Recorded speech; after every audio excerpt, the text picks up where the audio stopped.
ఏ జీవితమైనా సంపూర్ణ జీవితం అని ఎలా అనుకోవచ్చు? ఎలా చెప్పొచ్చు? బాగా పేరొస్తేనా? లేదా బాగా సక్సెస్ సాధిస్తేనా? లేకపోతే బాగా డబ్బులు సంపాదిస్తేనా?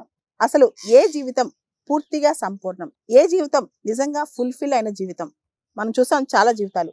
మదర్ తెరిసా కావచ్చు, రతన్ టాటా కావచ్చు, మహాత్మా గాంధీ కావచ్చు. చాలా జీవితాలు చూసాం. అసలు సంపూర్ణ జీవితం అంటే ఏంటి?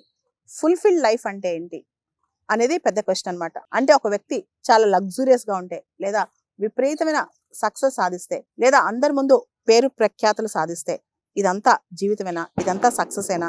ఇదంతా సంపూర్ణమేనా? ఈ ప్రశ్న మన మనసులో వస్తా ఉంటది. దీనికి ఒక సమాధానం మాత్రం మనకు మనం చెప్పుకోవాలి.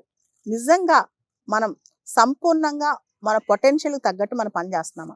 ఆ పని చేసేటప్పుడు రోజంతా మనం హ్యాపీగా ఉంటున్నామా? ఈ రెండే టెస్ట్. ఏ మనిషి జీవితం అయినా సంపూర్ణ జీవితం అనుకోవడానికి పూర్తి స్థాయిలో మన పొటెన్షియల్ మనం వాడుకుంటున్నామా? అది మన వర్క్ కావచ్చు, మన ప్యాషన్ కావచ్చు, మన హాబీస్ కావచ్చు. మనకిష్టం వచ్చినట్టు మనం జీవిస్తున్నామా? ఇది ఫస్ట్ క్వెషన్. మనకిష్టమైన రంగంలో మనం జీవిస్తున్నామా? మనకిష్టం వచ్చినట్టు మనం జీవిస్తున్నామా? రెండోది, మన భూమి మీద మనకిష్టమైన పని ఏదైనా చేయొచ్చు. పక్కవాడికి నష్టం కలిగించినంత వరకు. జేఎస్ మిల్ అనే గొప్ప థింకర్ ఒక మాట అంటారు. నీ లైఫ్ నీ ఇష్టం. నీ చాయిసెస్ నీ ఇష్టం. నువ్వేదైనా చెయ్యి. పక్క వాళ్ళకి హార్మ్ చేయకు. ఆయన ఇచ్చిన ప్రిన్సిపలే హార్మ్ ప్రిన్సిపల్ అన్నమాట.